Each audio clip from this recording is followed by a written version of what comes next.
팀 켈러가 딱 제 나이 정도의 어떤 날카로운 문제의식이 있습니다. 왜 집사는 교회에서 허드렛 일만 할까? 성경에 보면 7 집사들이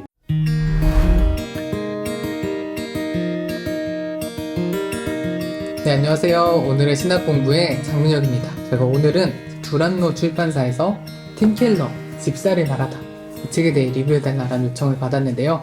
제가 이제 집사에 대해서 얘기를 하려니까 너무 막막한 거예요. 또 이렇게 어른 성도를 상대로 이렇게 생각해본 경험도 없기 때문에 이걸 어떤 분이랑 얘기하면 좋을까 하다가 이런 교회에서 산전수전 다 겪으신 홍동우 목사님이랑 얘기해보면 좋겠다 해서 오늘도 홍동우 목사님을 모셨습니다.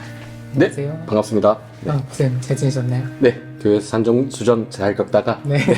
일단은 청소년 사역과 청년 사역을 했고요. 네. 다만 이제 전임 사역을 하다 보면 보통 어른들을 돌보는 경우가 많죠. 그리고 교회에 여러 가지 갈등이 있다 보면 네. 자연스럽게 이제 어른들 중심으로 흘러가게 되고, 네, 그렇게 해서 좀 어른들의 삶과 신앙을 좀 자세히 보게 됐던 것 같습니다. 그래서 오늘 좀 이 팀킬러 집사를 말하다 이 책도 얘기하고 좀 이 직분자에 대한 이야기도 하고 그런 시간으로 이 리뷰를 한번 진행해 보겠습니다.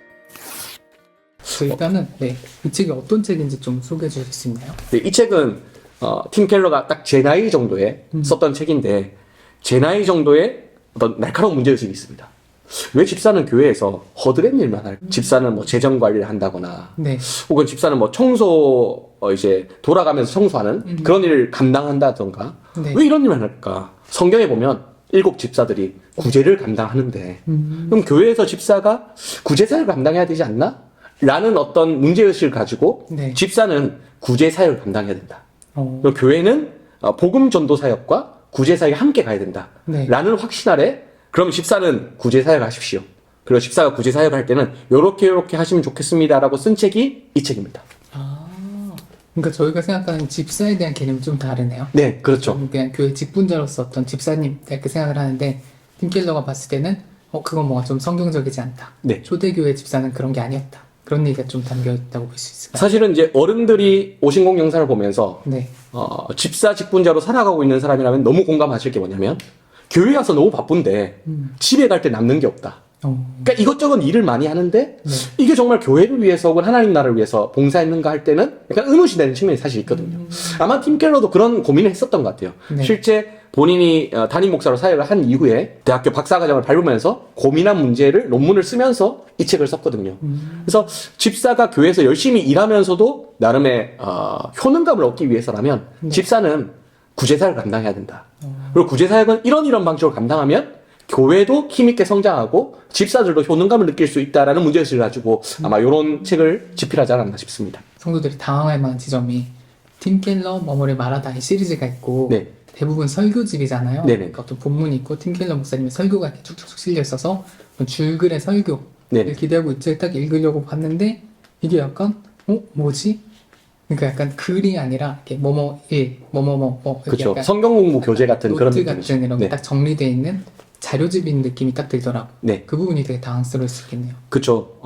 제가 개인적으로 이 책을 받아들고 느꼈던 말은 뭐냐면 그 전에 사역하고 있던 교회가 사회복지부서가 굉장히 잘 돼 있었거든요. 거의 20년 가까이. 네. 노인사역, 그리고 고아사역, 그리고 장학금을 주는 것, 그리고 불우이웃에게 도시락까지 싸다주는 그 사역을 하는 집사님, 장로님, 권사님들이 이 책을 읽으면 딱 좋겠다.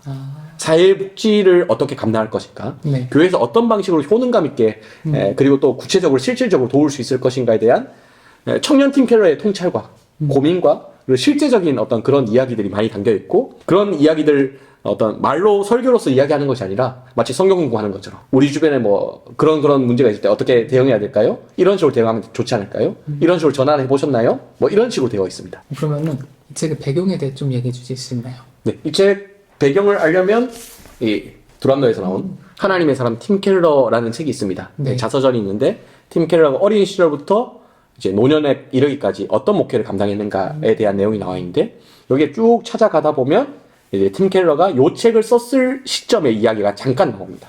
네.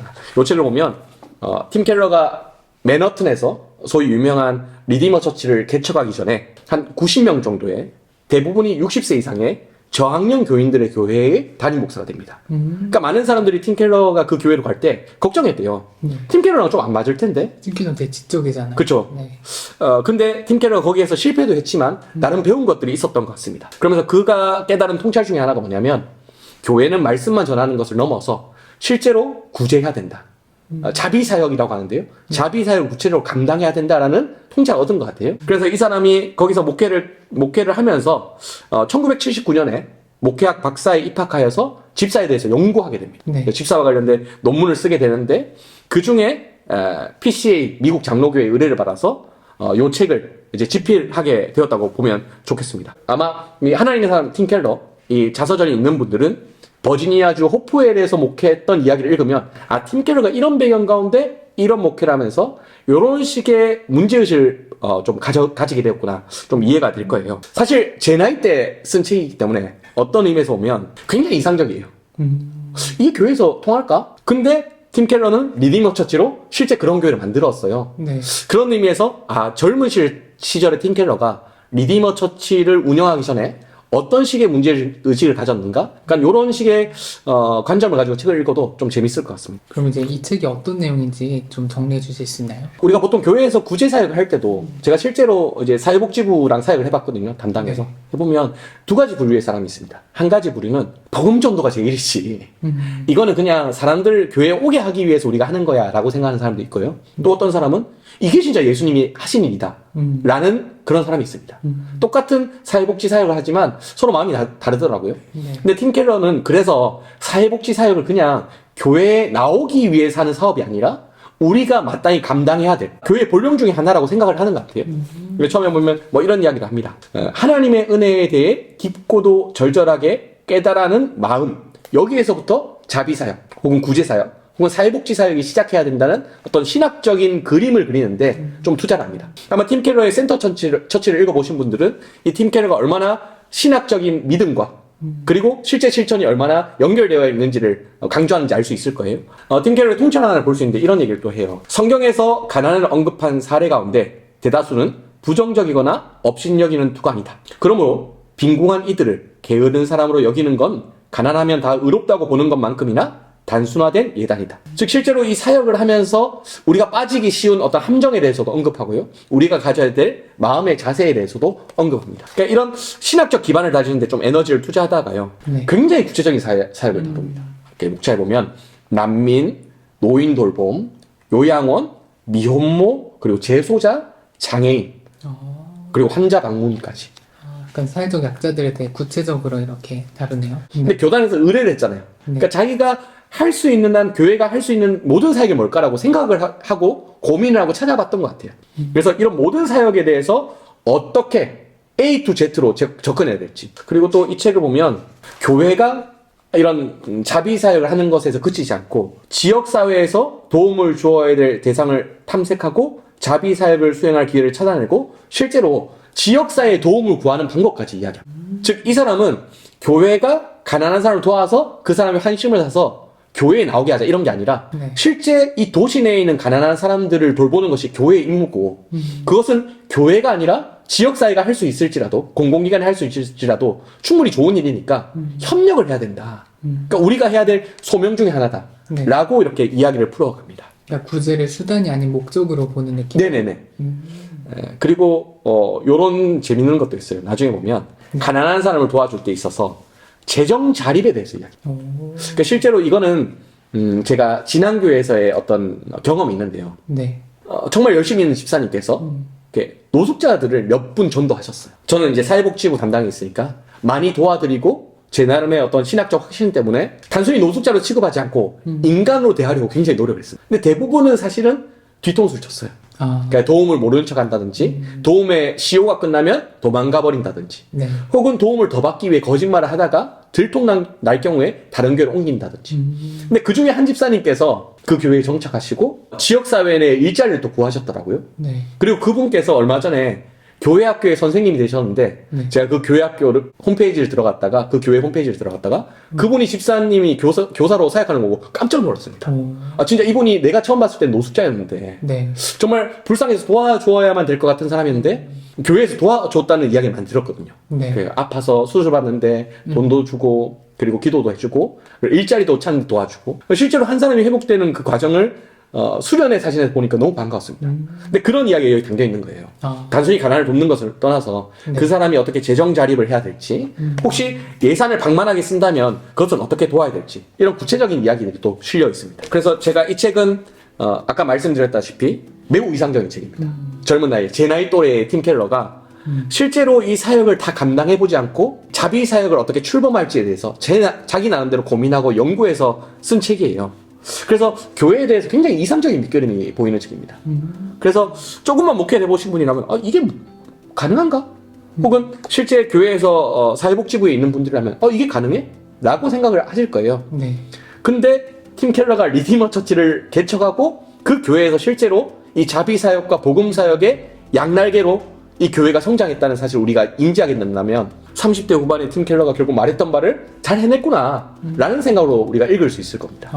그래서 제가 아까 말씀드렸다시피 팀 켈러의 자서전, 네. 그리고 리디머 처치의 이야기와 함께 이 책을 읽으면 좀 더 도움이 되겠다 싶어요. 그리고 다시 한번 말씀드리지만 내가 집사인데 집사로 잘 살고 싶다 라고 해서 이 책을 혼자 구매하면 실망할 겁니다. 다만 교회 내에서 사회복지위원회의 사회를 감당하고 있으신 분들은 굉장히 많은 통찰을 얻을 수 있을 거예요. 그리고 이 젊은 팀 켈러 목사의 문제의식에 공감하는 사람들, 집사가 교회 와서 너무 쓸데없는 봉사만 하지 실효성 있는 봉사 안 하는 것 같다 라는 문제의식을 가지고 이 집사 사역을 좀 더 바른 방향으로 돌려보겠다라고 생각하는 목사님들 있다면 네. 한번 목회자들끼리 이 책을 읽고 고민해보는 것도 좋을 것 같아요. 우리 집사님들 예산 관리 혹은 이제 뭐 청소 봉사 이런 것도 중요하지만 네. 이 책을 읽고 실제적으로 구제 사역을 한번 맡겨보자 라는 고민을 할 때 있어서 이 책이 좀 도움이 될 것 같습니다. 그러니까 좀 이렇게 구체적인 적용에도 도움이 될 수 있고 또 한편으로는 집사란 무엇인가를 다시 고민해보는 계기가 될 수도 있겠네요. 더군다나 이제 교회가 좀 더 요즘처럼 많이 어려운 시기에 네. 좀 지역사회를 품겠다라는 생각을 가진 교회라면 이 책과 그리고 하나님의 사람 팀 켈러, 이 팀 켈러의 어떤 자서전과 함께 읽으면 좀 더 적절하겠다 싶습니다. 네, 그래서 오늘은 저희 홍동훈 목사님과 함께 팀 켈러 집사를 말하다 이 책을 한번 같이 살펴봤는데요. 이제 한국에서 친숙한 집사 직분과는 조금 거리가 있는 사도행전 초기의 그 집사의 모습, 그 집사가 감당해야 할 역할이 무엇이었는가, 그것은 구제였다. 여기에 좀 초점을 맞춘 책인 것 같고요. 그래서 이게 집사의 의미가 무엇인지, 또 교회가 회복해야 할 어떤 사역의 본질은 무엇인지 고민해보는데 도움이 될 자료집이 아닌가 싶습니다. 네, 그래서 오늘 저희가 준비한 영상은 여기까지고요. 다음에 또 좋은 컨텐츠로 돌아오겠습니다. 감사합니다.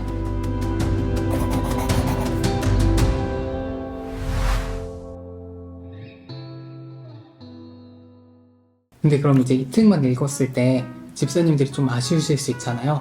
그럼 어떤 책을 좀 같이 보면 좋을까요? 본인이 목회자로서 집사를 비롯해서 장로나 권사님이나 이 직분이 어떻게 돌아가는지 좀 이해하려면 이 좋은 씨앗에서 출간된 이 직분을 알면 교회가 보인다. 이성호 목사님의 책이 꽤 괜찮습니다. 그리고 본인이 집사나 권사나 혹은 이제 장로님으로서 직분을 잘 감당하고 싶다고 생각을 하면 김명호 목사님께서 지으신 쓸만한 도끼 한 자루 준비합니다 라는 넥서스 크로스에서 나온 이 책이 꽤 괜찮아요. 네. 그러니까 혼자서 읽어봐도 그래 경청을 해야 되겠구나 혹은 이런 식으로 살아야 되겠구나 등등의 통찰을 얻을 수 있습니다. 반면에 권사나 장로를 직분자를 이제 피택을 하고 나서 훈련할 때 우리 목사님들께 이제 권하는 교재가 있습니다. 저희 교단에서 이 교재를 쓰거든요.